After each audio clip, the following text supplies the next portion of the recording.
Have you ever found yourself somewhere so remote and silent that you wondered if anyone would ever find you if something went wrong? Last month, I learned just how far that silence can go and what can break it. I have lived in Nevada my whole life, and there really is not much to do out here, especially when you have grown up surrounded by endless desert. My friends and I always found excitement by searching for forgotten places. Abandoned malls, old service tunnels, even crumbling factories. We stopped the car and walked closer. Up close, there was no mistaking it. The outside world disappeared almost immediately. The darkness inside the shaft was absolute. Eventually, the shaft leveled out into a larger tunnel that split into different directions. We picked one and wandered, sweeping our lights over piles of old wood, twisted rails, and fragments of ancient carts. A deep metallic clang rang out from somewhere ahead. It was so loud that I flinched. And then, out of the darkness, something screamed.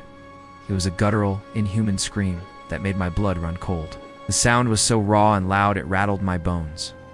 I stood frozen, not even sure if I was awake or dreaming. Everything was covered in a thick, unmoving layer of dust. I still do not know if it was just our imagination, or if we stumbled onto something that was never supposed to be found. All I know is, I will never set foot in an abandoned mine again.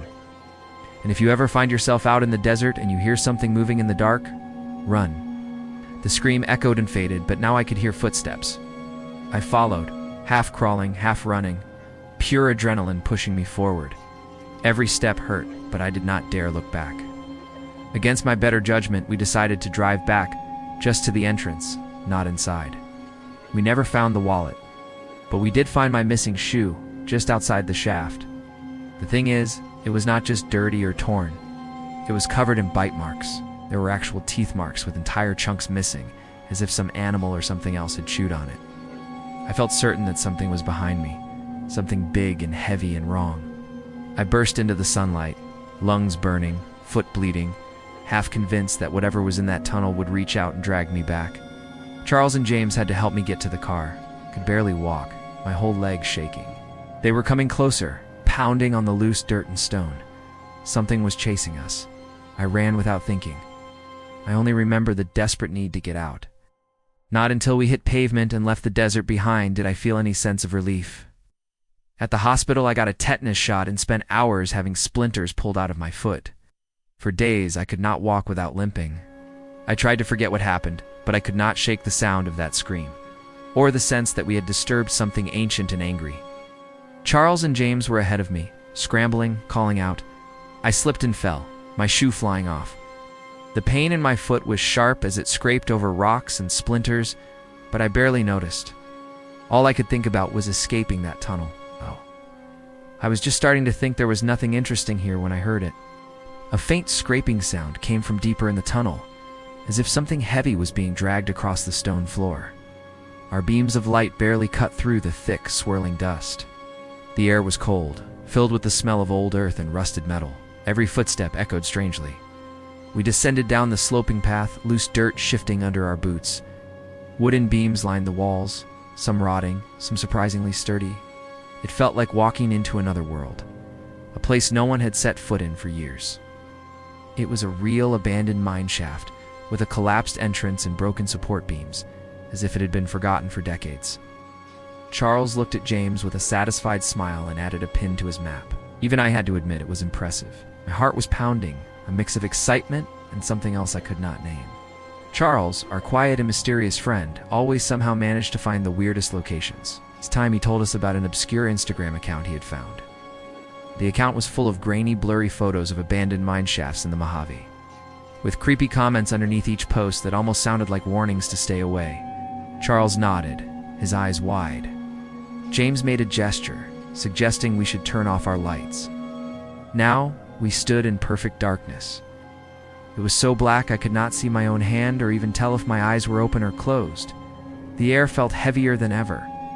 We held our breath and listened. The scraping came again, louder this time, echoing off the tunnel walls. It was impossible to tell if it was metal, wood, or something else entirely.